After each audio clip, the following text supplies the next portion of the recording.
Assalamualaikum warahmatullahi wabarakatuh. Halo semuanya.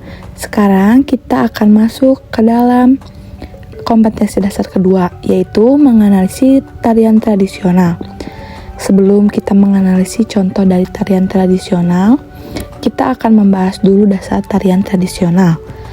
Yang pertama, apa saja elemen dasar dari tarian tradisional? Nah, yang pertama ada gerakan. Setiap tarian memiliki gerakan khas yang mencerminkan cerita, emosi, dan budaya. Gerakan ini bisa berupa langkah kaki, gerakan tangan, posisi tubuh, dan ekspresi wajah. Lalu yang kedua ada ritme dan musik. Musik dan irama sangat penting dalam tarian tradisional. Musik bisa berasal dari alat musik tradisional, nyanyian, atau elemen modern yang disesuaikan. Lalu yang ketiga ada kostum. Kostum yang dikenakan oleh penari biasanya memiliki warna dan desain yang spesifik untuk mencerminkan karakteristik budaya atau cerita yang ingin disampaikan. Lalu ada alat peraga. Beberapa tarian tradisional alat peraga seperti kipas, tongkat, ataupun senjata tradisional yang memperkaya cerita dan estetika tarian. Lalu yang terakhir ada ruang. Penggunaan ruang dan panggung juga menjadi elemen penting bagi penari bergerak dan berinteraksi di ruangan tersebut.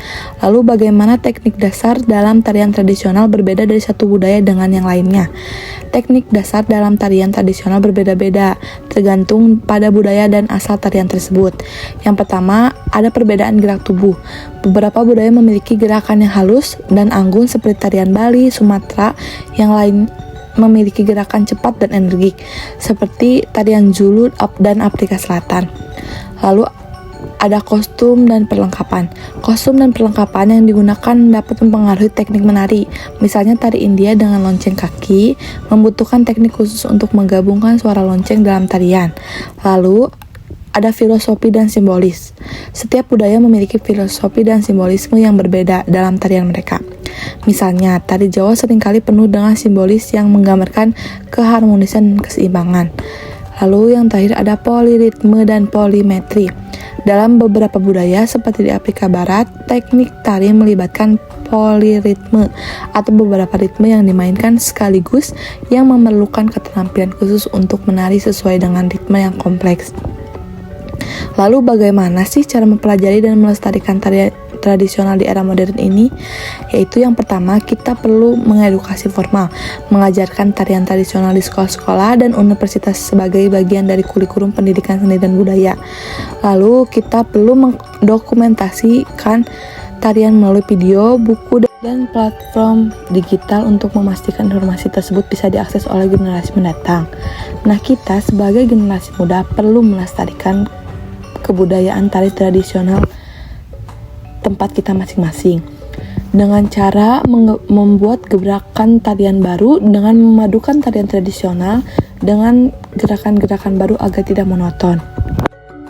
Nah, setelah kita mengerti dasar tarian tradisional, saya akan memberikan satu contoh video tarian tradisional untuk kalian analisis.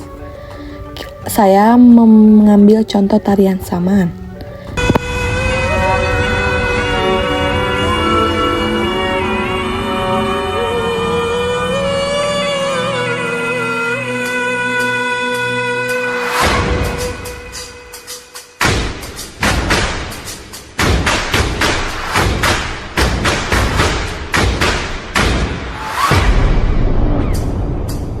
Salam Allah.